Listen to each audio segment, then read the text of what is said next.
Welcome, folks, to the new episode of Getting Real. This is the review of Mank.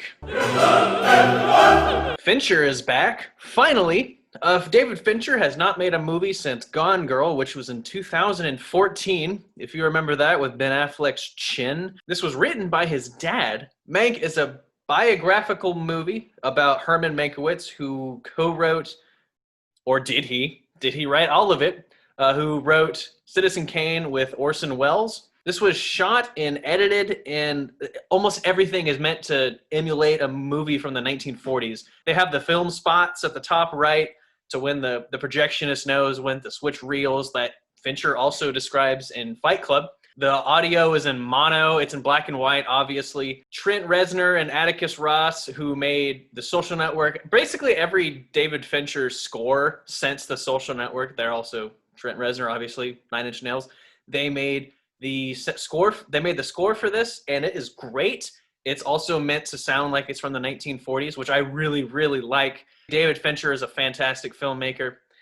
The issue here, this movie will not appeal to anybody that isn't either in Hollywood or a huge movie fan. Like, you have to know what Citizen Kane is, have to know what's in that movie. This movie is advertised and kind of starts as biography about a screenwriter. It kind of morphs into a political drama about MGM using their status and their facilities to make it seems like the first political ad. There's a good 45 minutes of this movie that's about the election of Upton Sinclair, which I had no idea that he ran for office in California. Upton Sinclair versus Frank Merriam, who eventually won. That's not what anyone signed up for. Granted, it's good, and there's a montage in this movie that's in the trailer that I'm like, oh man, like, it's Fincher just showing off.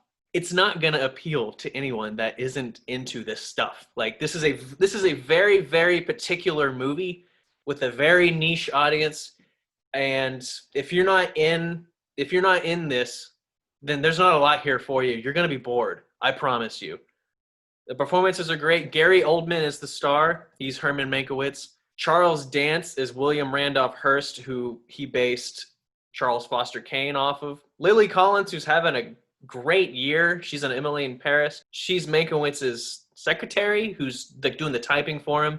And the actor who plays Orson Welles, he sounds exactly like him. And he's kind of the villain in this, where all we see is like dark silhouettes of him until the very end. But if you're not into movies and or political theater, this is not the movie for you.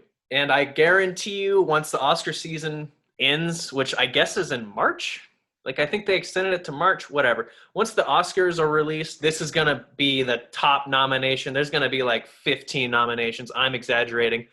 10. I'm calling it. It's going to get 10. Fincher's at his best when he's taking the tension and he's just like stretching it. There's a lot of that in this movie. Mank, for me, is an 8 if you're into movies, if you love watching movies about Hollywood, or if you're into political dramas, which is what a large chunk of this movie is, or if you're into great performances. If you're just a casual moviegoer, you're going to hate this movie. There's nothing here for you. Absolutely nothing. Fincher knocked it out of the ballpark with his wanting to make it feel like a movie from the 1940s. If you're a movie nerd, this is perfect. But again, casual moviegoers, avoid this like the plague. You're not going to like it. You're going to be bored. And what blew my mind is there's a scene where Upton Sinclair, who is running for office in California, is giving a speech, and it's a super wide angle. And I'm like, he kind of looks like Bill Nye the Science Guy. This morning, I'm looking at the Wikipedia page to make sure I got all the actors right. Bill Nye as Upton Sinclair.